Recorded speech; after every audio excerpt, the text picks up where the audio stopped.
Bismillahirrahmanirrahim. Assalamualaikum warahmatullahi wabarakatuh. Innal hamdalillah nahmaduhu wa nasta'inuhu wa nastaghfiruh wa na'udzu billahi min shururi anfusina wa min sayyiati a'malina. Man yahdihillahu fala mudhillalah wa man yudlil fala hadiyalah. Asyhadu an la ilaha illallah wahdahu la syarikalah wa asyhadu anna Muhammadan abduhu wa rasuluh. Allahumma salli ala Muhammad wa ala ali Muhammad kama sallaita ala Ibrahim wa ala ali Ibrahim innaka Hamidum Majid. Alhamdulillah, kita masih diberikan nikmat oleh Allah Subhanahu wa taala yang begitu banyak sehingga masih dimudahkan untuk bermuajahah pada malam hari ini ya, untuk bertemu kembali membahas ilmu agama Allah Subhanahu wa taala. Dan Ana mohon maaf sebelumnya karena telat banyak menit gitu ya, bukan beberapa menit. Qadarullah macet sekali di luar perkiraan Ana, dan alhamdulillah masih ada waktu sekitar setengah jam atau setengah jam lebih. Kita masih bisa membacakan dan meneruskan pelajaran kita pada malam hari ini. Semoga para bapak yang bertahan, bersabar menunggu, Allah balas dengan pahala yang begitu banyak, karena Ana yakin sekali bahwa kita semua mudah-mudahan termasuk orang yang ikhlas menimba ilmu. Terkadang banyak sekali yang tatkala ustadznya berhalangan itu senang, alhamdulillah nggak kajian gitu. Apalagi yang kajiannya gratis, yang kadang kita berbayar saja, kayak anak-anak sekolah misalkan, jam kosong itu senang sekali. Padahal mereka bayar di sekolah itu, tatkala gurunya berhalangan itu senang gitu. Mudah-mudahan dengan bersabarnya Bapak di masjid yang mulia ini, semoga Allah rahmati ini, itu berbuah manis, karena kita tahu bahwa iman itu seperti keyakinan ahlu sunnah wal jamaah, yazidu wa yankus, berkurang dan bertambah. Dan sudah seharusnya kita seperti handphone gitu ya, harus dicas setiap hari, maka iman kita juga harus dicas. Di antara sabda Nabi Shallallahu Alaihi Wasallam adalah innal imana la yakhluqu aw la yakhlaqu fi jawfi ahadikum. Sesungguhnya iman itu akan la yakhlaq, akan usang, fi jawfi ahadikum, di dalam rongga tubuh kalian, kama yakhlaqu thawb, seperti usangnya baju ya. Fas'alullaha an yujaddidal imana fi qulubikum, maka mintalah kepada Allah agar Allah Subhanahu wa taala selalu memperbaiki iman kita. Nah, memang karena tadi iman itu usang, harus selalu diperbaharui. Maka mudah-mudahan kata para ulama, di antara kita meminta kepada Allah untuk memperbarui iman adalah dengan amal soleh, dengan doa. Kemudian diantaranya adalah dengan luzumu majalidzi dzikr wal ilm ya, diantaranya adalah dengan kita senantiasa bermulazamah duduk di majelis-majelis zikir dan majelis-majelis ilmu. Dan mudah-mudahan kegiatan kita pada malam ini termasuk bagian usaha kita untuk mengecas, memperbaharui iman kita semua. Taib, kita lanjutkan pembahasan kita tentang al-kharaju bid-dhaman ya. Resiko atau keuntungan itu diperoleh, atau siapa yang berani mengambil keuntungan itu harus menanggung resikonya. Maka kita katakan sebelumnya, jika ada transaksi yang memang selalu win-win gitu, selalu menang, selalu untung, tidak ada resiko sama sekali, maka bisa dipastikan atau bisa diteliti lagi bahwa akad itu tuh atau akad tersebut ada cacatnya ya. Imma itu zalim, imma itu gharar, atau imma itu riba ya. Maka kalau ada sebuah transaksi yang 100% untung, tidak sama sekali, tidak ada bahaya resiko, maka harus dipertanyakan. Karena apa? Al-kharaju bid-dhaman, hasil keuntungan itu sesuai atau sebagai ganti resiko yang ditanggung. Berani mengambil keuntungan harus berani mengambil resiko atau berani mengemban resiko. Sedikit lagi tentang syarat penggunaan kaidah ini. Kaidah ini yaitu mengambil keuntungan bagi siapa saja yang berani mengambil resiko, ada 2 syaratnya. Pertama, kita baca cepat saja. Kharaj tersebut, keuntungan yang didapat tersebut adalah sesuatu yang terpisah atau bukan yang dilahirkan dari asalnya. Maka seperti misalkan uang sewa mobil itu terpisah, mobil-mobil, uang sewa gitu ya. Maka itu berlaku al-kharaju bid-dhaman. Sebaliknya, kalau keuntungannya itu nempel dengan asalnya atau mungkin dilahirkan dari asalnya, maka dia tidak berlaku al-kharaju dhaman. Contoh, ada seorang A, dia meminjam kambing. Kemudian maka si A ini karena dia memberi makan, kemudian menjaga agar tidak sakit, maka tatkala kambing ini membuahkan susu, air susu, kemudian dijual, maka dia boleh menjualnya. Dan pemilik kambing ya tidak boleh, atau misalkan tidak boleh memaksa si A untuk membayar hasil susunya, karena air susu tersebut terpisah dari si kambing. Beda hal kalau misalnya tiba-tiba kambingnya bunting, kemudian selama bunting itu dikasih makan sama si A, maka tatkala si anaknya lahir, anaknya tersebut bukan milik si A, tapi milik si pemilik kambing. Jadi syarat pertama adalah keuntungan yang didapat itu harus terpisah atau bukan yang dilahirkan dari si pokoknya. Maka tadi kalau kayak anak dari yang dilahirkan dari kambing atau sapi, maka walaupun selama ini yang memberi makan adalah si A misalkan, tapi pemilik sapi atau kambing itu adalah punya si B, maka anak yang dilahirkan dari kambing atau sapi tersebut tetap milik si B, walaupun yang menanggung kehidupan kambing selama ini adalah si A. Syarat kedua adalah harus disebabkan dengan sebab syar'i. Maka kalau misalkan kita menggosok kambing misalkan, atau menggosok sapi, kita kasih makan, kemudian sapinya disewakan untuk membajak sawah, atau kerbaunya disewakan untuk membajak sawah, maka tatkala ketahuan, si pemilik kerbau boleh memaksa meminta hasil upah dari bajak sawah tadi. Walaupun mungkin selama berbulan-bulan itu sapi atau kerbaunya dikasih makan oleh si penggosok tadi, si maling tadi, kemudian dia udah sewakan ke petani-petani mendapatkan hasil uangnya, maka tatkala ketahuan, si pemilik kerbau boleh mengambil paksa atau meminta paksa hasil jerih payah kerbau tadi. Kenapa? Walaupun selama ini si malingnya menanggung kerugian, memberi makan, menjaga agar tidak dimaling lagi sama orang lain atau dikasih vitamin yang lain-lain, tapi sebabnya adalah curi, dan itu adalah bukan sebab syar'i. 2 syaratnya, pertama keuntungannya harus yang terpisah atau yang bukan dilahirkan dari si pokoknya. Yang kedua harus dengan jalur syar'i.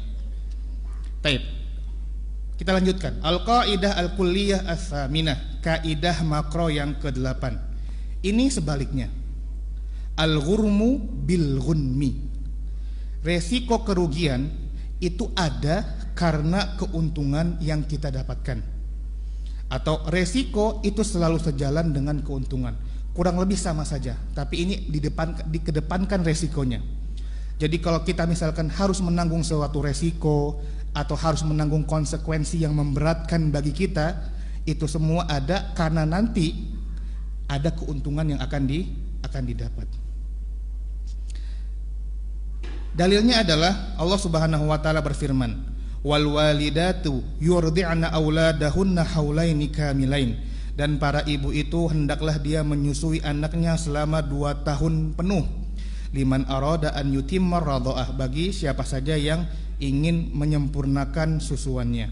Wa 'alal mauludi lahu rizquhunna wa kiswatuhunna bil ma'ruf la tukallafu nafsun illa wus'aha. Dan bagi ayah wajib memberi rizki dan pakaian kepada ibu-ibu yang menyusui tadi, baik yang sudah dicerai atau yang belum dicerai, ya, para istri-istrinya, dengan cara yang ma'ruf, dan jiwa itu tidak dibebankan kecuali yang ia mampu.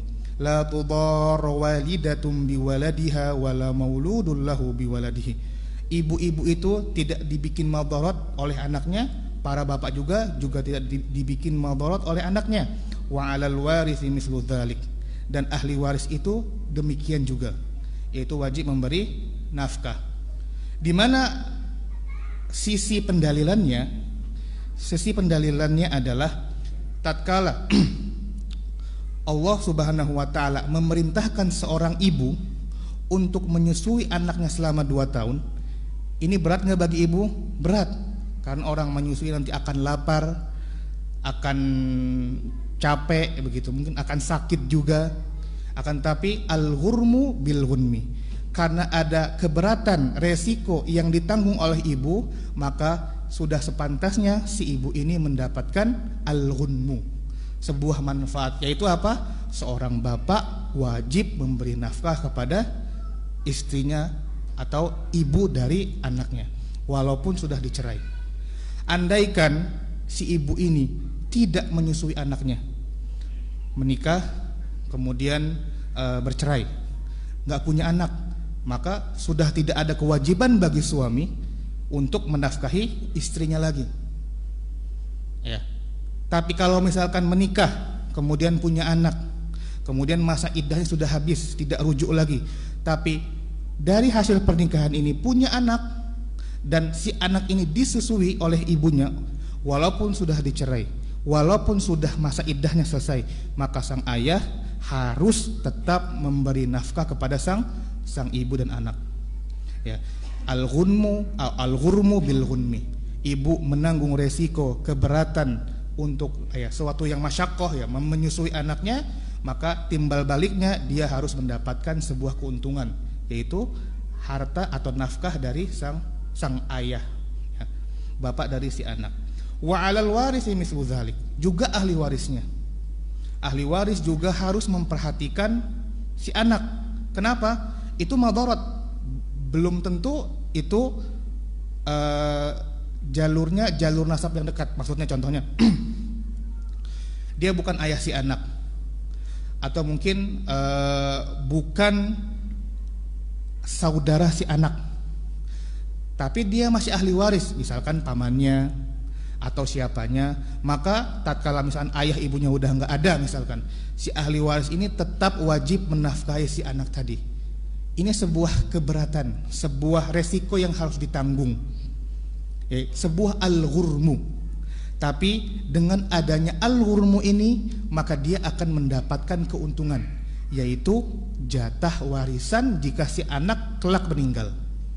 Maka dengan dia mau menanggung resiko atau harus menanggung resiko membesarkan si anak ini, nanti kelak di kemudian hari tatkala anak ini meninggal, maka dia berhak mendapatkan warisan. Al-ghurmu bil ghunmi. Tatkala kita mau mengemban suatu resiko atau wajib bagi kita mengemban suatu resiko, masyaqqah dan yang lainnya, maka itu pasti ada keuntungan yang akan kita dapat. Dalil kedua, ma warada an Jabir radhiyallahu anhu, apa yang datang dari Jabir, sahabat Nabi sallallahu alaihi wasallam, anna nabiyya, sesungguhnya Nabi sallallahu alaihi wasallam bersabda ketika haji wada, ala inna lakum ala nisaikum haqqan wa li nisaikum alaikum haqqan. Sesungguhnya bagi kalian itu perempuan memiliki hak yang wajib kalian tunaikan, dan walinisaikum alaikum haqqan, dan bagi perempuan itu memiliki hak, atau bagi laki-laki memiliki hak yang wajib ditunaikan oleh laki-laki. Maksudnya seorang istri, ala innalakum ala nisaikum haqqan, seorang laki-laki memiliki hak yang harus ditunaikan oleh sang istri. Sebaliknya juga begitu, seorang istri memiliki hak yang harus ditunaikan oleh sang suami. Fa amma haqqukum ala nisaikum, adapun hak kalian terhadap istri-istri kalian, fala yuti'na fursyakum man tukrihun wala ya'dhanna fi buyutikum liman tukrihun. Hak kita seorang suami yang wajib ditunaikan oleh istri adalah seorang istri tidak boleh mengizinkan siapapun yang dibenci oleh suaminya menginjak-injak permadaninya atau menaiki ranjangnya, atau maksudnya ya dengan kiasan lah apapun. Wala ya'dzan fi buyutikum, dan tidak mengizinkan siapapun yang dibenci oleh suaminya masuk ke dalam rumahnya. Ya. Tidak boleh mengizinkan siapapun yang dibenci suami untuk naik ke atas fursyah, bisa kita artikan karpet, bisa kita artikan kasur, ya. Dan juga tidak mengizinkan siapapun yang dibenci suaminya untuk masuk ke dalam rumahnya. Ini adalah hak suami terhadap istri. Ala wa haqquhunna 'alaikum an tuhsinu ilaihinna fi kiswatihinna wa ta'amihinna. Dan ketahuilah, hak-hak istri kalian yang wajib kalian tunaikan adalah memperbagus baju mereka dan makanan-makanan mereka. Di mana sisi pendalilannya? Sisi pendalilannya adalah sama-sama tatkala annal haqqo alladzi 'ala zaujah la zaujiha fi ma warada fi hadzal hadis ya'uddu ghurman. Semua hak yang harus ditunaikan oleh suami tadi itu dianggapnya ghurm. Kemudian kewajiban yang ditunaikan oleh suami itu dianggapnya ghurmun. Maka hak-hak yang nantinya akan didapatkan oleh sang suami juga itu dianggapnya ghunmun. Gha, ra, mim itu namanya sesuatu yang berat, sesuatu yang resiko, sesuatu yang menyusahkan.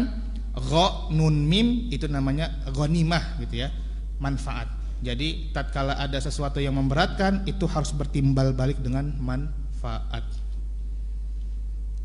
Contoh kasusnya adalah tatkala kita meminjam barang, ya, ada akad pinjam meminjam. Kemudian tatkala mengembalikannya, misalkan harus menggunakan mobil pick up. Kita minjam sesuatu barang misalnya, atau misalkan kita minjam hijab di masjid ini. Ada sebuah sekolah atau sebuah apa misalkan meminjam hijab dari DKM masjid ini. Kemudian tatkala mengembalikan harus menggunakan mobil pick up. Kira-kira siapa yang harus membayar mobil pick up-nya? Jawabannya jelas yang meminjam. Kenapa? Karena membayar sewa pick up itu ada al-ghurmu. Nah, dia harus merelakan sewa pick up tadi karena dia telah mendapatkan manfaat, yaitu meminjam hijab tersebut. Kaidahnya adalah al-ghurmu bil ghunmi. Berbeda dengan akad wadiah. Akad wadiah itu adalah akad kita menitipkan barang. Contoh, masih yang sama. Ini misalkan Masjid Al-Amin ingin merenovasi. Kemudian ada hijab, ada barang-barang yang lain ingin dititipkan ke masjid lain yang harus menggunakan pick up ngangkutnya. Maka tatkala ingin diambil lagi dan harus mengeluarkan sewa pick up, siapa yang harus menanggung biaya jasa sewa pick up-nya? Yang dititipi atau yang menitipi? Jawabannya yang menitipi. Yang Masjid Al-Amin yang harus menanggung. Kenapa? Karena Masjid Al-Amin telah mendapatkan manfaat, yaitu menitipkan barang kepada suatu bangunan atau suatu tempat di luar sana misalkan. Maka tatkala dia sudah mendapatkan manfaat, maka al-ghurmunya juga harus yang menanggung masjid atau DKM Masjid Al-Amin. Singkatnya adalah bahwa dibalik saja. Kalau kita mau mendapatkan keuntungan, maka kita harus siap menanggung resiko, namanya al-kharaju bid-dhaman. Baik. Dibalik saja, al-ghurmu bil ghunmi. Maka tatkala kita harus atau misalnya layak mendapatkan atau menanggung suatu resiko, maka yakinlah nanti akan diganti dengan suatu manfaat. Al-ghurmu bil ghunmi. Ini hanya kebalikan saja, ya. Dan pengaplikasiannya dalam sebuah masalah juga kurang lebih saja, hanya dibalik permisalannya. Contoh lain di sini, anna ujrata kitabati saqi akil mubayaah. Contoh pencatatan dokumen-dokumen akad jual beli. Takunu alal mushtari. Biayanya itu yang menanggung adalah pembeli, bukan penjual. Li'annahu al-muntafi'u bihi haitsu innahu tawfiqun lil intiqalil milkiyati ilaih. Kenapa yang menanggung pembeli bukan penjual? Karena tadi bukti kepemilikan barang itu bermanfaat bagi pembeli. Kalau penjual mah nggak ada bukti, dia sudah mendapatkan uang gitu loh. Tapi kalau pembeli dia harus ada bukti bahwa dia telah membeli barang tersebut. Nah, jikalau dia ingin memiliki berkas-berkas atas jual belinya tersebut, maka biayanya harus atau boleh dibebankan kepada pembeli. Misal ya, tanah biasanya ada AJB, ada apa semua ya, ada berkas-berkas atau ada akte notas dan semisalnya. Penjual itu boleh saja bilang semua biaya saya yang nanggung, itu sah-sah saja, developer yang nanggung. Tapi andaikan semua biaya administrasi diserahkan ditanggung oleh pembeli, jawabannya pun sah-sah saja. Kenapa? Pakai kaidah ini, al-ghurmu bil ghunmi. Kamu harus mengeluarkan uang untuk mendapatkan bukti pembelian, itu namanya al-ghurmu. Manfaatnya apa? Kamu akan memiliki taufik, bukti bahwa kamu memiliki barang ini. Itu contoh penggunaan kaidah ini. Bisa dipahami nggak Bapak? Terlalu cepat? Baik, ya. Mudah-mudahan bisa dipahami.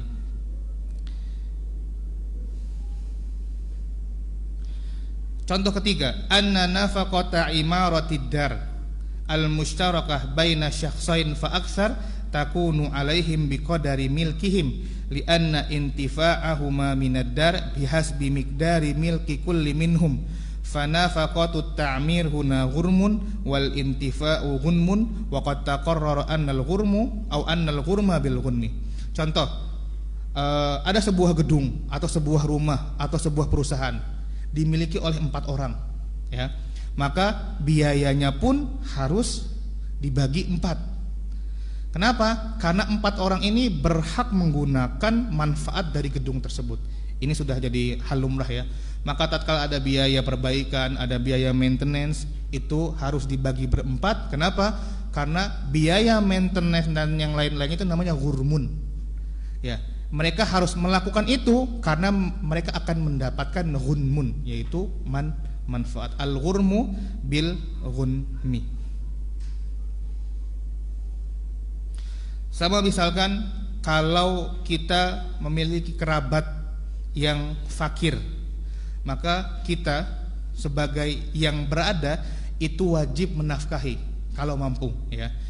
Tidak wajib hukumnya kalau kita nggak mampu menafkahi saudara yang fakir, karena kita wajib menafkahi keluarga kita sendiri dulu. Coba kalau kita berada dan saudara kandung kita itu kekurangan, maka setelah semua kewajiban kita selesai, maka wajib hukumnya kita menafkahi saudara kita yang kurang mampu.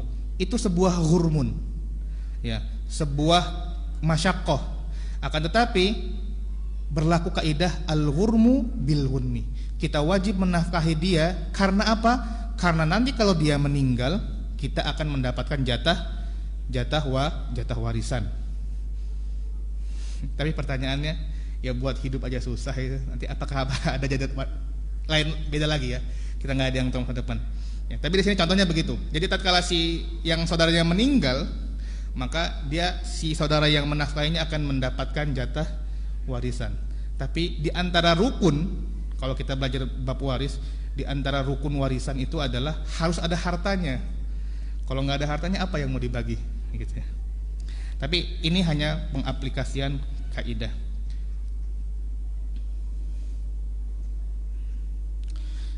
Contoh lagi sedikit, kalau misalkan naik sebuah kapal, kemudian kapalnya mau tenggelam karena muatannya banyak, maka muatan siapa yang harus dibuang?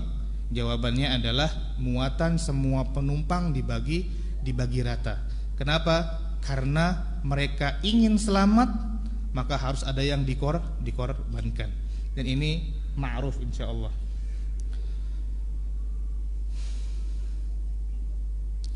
Taib, ada beberapa penjelasan yang kurang lebih sama penjelasannya seperti al-kharaju bid-dhaman. Jadi intinya ini hanya berkebalikan saja. Kalau al-kharaju bid-dhaman, tatkala kita ingin mendapatkan sebuah keuntungan, maka kita harus menanggung resikonya. Al-ghurmu bil-ghunmi, tatkala kita diwajibkan melakukan sebuah ghurmun, berkorban, bertanggung jawab, mengambil sebuah resiko, mengambil sebuah masyaqqah, maka itu adalah timbal balik dari al-ghunmu atau manfaat yang nanti kita akan dapatkan. Baik, kita lanjut ke kaidah berikutnya. Al-qaidah al-kulliyah at-tasi'ah. Kaidah makro yang ke-9. Kalau kita ulang lagi, sebelumnya kita belajar al-qaidah kubro al-khamsah. Ya, kaidah kubro yang 5. Itu kenapa dikatakan kubro? Karena satu bab saja itu mencakup berbagai permasalahan fikih yang banyak. Kalau ini dikatakan makro, kulliyah, walaupun dia cakupannya luas, tapi tidak seluas kaidah kubro yang 5. Maka ini kaidahnya juga menyeluruh, makro, ruang lingkupnya besar, tapi tidak sebesar kaidah kubro. Kaidah berikutnya yang 9 adalah al-jawazu syar'i yunafid dhaman. Sesuatu yang dibolehkan oleh syariat, maka dia menafikan dhaman. Apa itu dhaman? Dhaman itu adalah kewajiban mengganti atau kewajiban atau konsekuensi menanggung semua konsekuensi sesuatu.